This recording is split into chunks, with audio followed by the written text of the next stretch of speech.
స్వర్గంలో ఈ కుక్క చాలా బుద్ధిగా ఉన్నందుకు దేవుడు దానికి ఒక వరం ఇవ్వాలని అనుకున్నాడు. తన ఓనర్ని ఇంకా బాగా కాపాడుకోవడానికి మనిషి రూపంలో మళ్ళీ తన దగ్గరికి వెళ్ళాలని ఆ కుక్క కోరుకుంటుంది. దేవుడు సరే అన్నాడు, కానీ 2 కండిషన్లు పెట్టాడు. 1, వాడు మనిషిగా జస్ట్ నెల రోజులు మాత్రమే బతుకుతాడు. 2, తను ఒకప్పుడు కుక్కననే విషయాన్ని ఎవరికీ చెప్పకూడదు. ఆ తర్వాత ఆ కుక్క ఆకాశం నుంచి కిందికి పడిపోతుంది. కరెక్ట్గా తన యజమానురాలు ఒక క్లయింట్ కోసం పిల్లిని వెతుకుతున్న చోటే వచ్చి పడతాడు.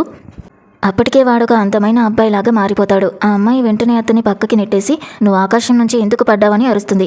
సరిగ్గా అప్పుడే వాడికి ఒక పిల్లి అరుపు వినిపిస్తుంది. వాడు ఆ పిల్లి వైపు చెయ్యి ఊపగానే అది వచ్చి వాడి చేతుల్లో వాలిపోతుంది.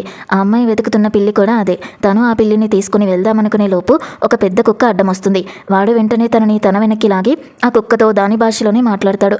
ఆ వింతను చూసి ఆ కుక్క వెంటనే బుద్ధిగా కూర్చుని వాడితో ఫ్రెండ్లీగా ఉంటుంది. వాడి టాలెంట్ చూసి ఆ అమ్మాయి మా దగ్గర పని చేస్తావా అని అడుగుతుంది. నిజానికి తనకి తప్పిపోయిన పెంపుడు జంతువులను వెతికే ఒక స్టూడియో ఉంటుంది. వీటికి జంతువులతో ఉన్న క్లోజ్నెస్ చూసి తన పనికి కరెక్ట్గా సెట్ అవుతాడని తను అనుకుంటుంది. వాడు పని చేస్తాను, కానీ నాకు ఉండడానికి ఇల్లు లేదు, నీ దగ్గరే షెల్టర్ ఇవ్వాలి అని అడుగుతాడు. వాడు అబద్ధం చెప్పట్లేదని నమ్మి తను కూడా సరేనని తన ఇంటికి తీసుకుని వెళ్తుంది. ఇంటికి వెళ్ళగానే వాడు తనకి పాత అలవాటైన సోఫా మీద పడిపోయి తనకి ఇష్టమైన పాత బొమ్మతో ఆడుకోవడం స్టార్ట్ చేస్తాడు. తనకి ఇది కొంచెం వింతగా అనిపించినా వాడిష్టంలే అని వదిలేస్తుంది. ఆ నైట్ లివింగ్ రూమ్లో సౌండ్స్ వినిపించి తనకి మెలకు వస్తుంది. వాడు అటు ఇటు తిరుగుతూ ఆడుకోవడం చూసి తనకి షాకింగ్గా అనిపిస్తుంది. వాడి అలవాట్లన్నీ 3 ఏళ్ల క్రితం చనిపోయిన తన కుక్కలాగే ఉండడంతో తను కన్ఫ్యూజ్ అవుతుంది. అప్పుడే కింద పోర్షన్లో ఉండే నైబరు వచ్చి తలుపు తడతాడు. వీడు చేస్తున్న గోల వల్ల తనకి నిద్ర పట్టట్లేదని, నువ్వు మళ్ళీ కుక్కని పెంచుకుంటున్నావా అని గొడవ పడతాడు. తను 3 ఏళ్ల నుంచి కుక్కని పెంచట్లేదని తను చెప్పిన వాడు నమ్మలేదు. లోపలికొచ్చి చూద్దాం అనుకుంటాడు, కానీ మనోడి సీరియస్ లుక్ చూసి భయపడి వార్నింగ్ ఇచ్చి వెళ్ళిపోతాడు. తను వాళ్ళ వెనకాలే వెళ్ళగా తన పాత కుక్కకి అసలు ఏం జరిగిందో తెలిసిపోతుంది. ఆ కింద ఆయనే తన కుక్కని పట్టుకుని కుక్కల బిజినెస్ వాళ్ళకి అమ్మేశాడని విన్నప్పుడు తనకి చాలా కోపం వస్తుంది. వెంటనే వెళ్ళి నిలదీద్దాం అనుకుంటుంది, కానీ మనోడు తనని ఆపేస్తాడు. ఆ నేబర్ని జైలుకి పంపడానికి ఒక మాస్టర్ ప్లాన్ వేస్తాడు. ఇద్దరూ కలిసి నైట్ పూట కావాలని బాగా అల్లరి చేస్తారు.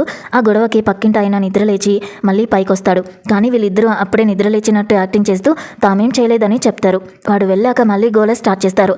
ఆ నేబర్ ఇక తట్టుకోలేక ఖచ్చితంగా ఇంట్లో కుక్కే ఉందని నమ్ముతాడు. ఒక సాసేజ్ ముక్క తీసుకుని దొంగతనంగా ఆ అమ్మాయి ఇంట్లోకి దూరి ఆ కుక్కని మళ్ళీ ఆశ చూపి తీసుకెళ్దామని ప్లాన్ వేస్తాడు. కానీ వాడు చేస్తున్నదంతా ఆ అమ్మాయి కెమెరాలో రికార్డ్ చేసేస్తుంది. వాడు లోపలికి రాగానే మనోడు వాడిని పట్టుకుంటాడు. తాము ట్రాప్లో పడ్డామని ఆ నైబర్కి అర్థమైపోతుంది. ఆమె వెంటనే పోలీసులకి కాల్ చేయడంతో వాడికి తగిన శిక్ష పడుతుంది. తనకి హెల్ప్ చేసినందుకు వాడికి ఇష్టమని మంచి మంచి ఫుడ్ని వండి పెడుతుంది. కానీ ఆ టేబుల్ మీద ఉన్నవన్నీ కుక్కలకి హామ్ చేసే వంటలే. తన ప్రేమను కాదనలేక అలాగని తినలేక తను చాలా పిక్కి ఈటర్ అని చెప్తాడు. తన మొహం వాడిపోవడం చూసి వాడేదో సాకుతో వెనక్కి తిరిగి చూడమంటాడు. తను అటు తిరిగేలోపు ఆ ఫుడ్ అంతా తీసి ఇంట్లో మూలకి విసిరేస్తాడు. ఆమె తిరిగి చూసేసరికి ప్లేట్లన్నీ ఖాళీగా ఉంటాయి.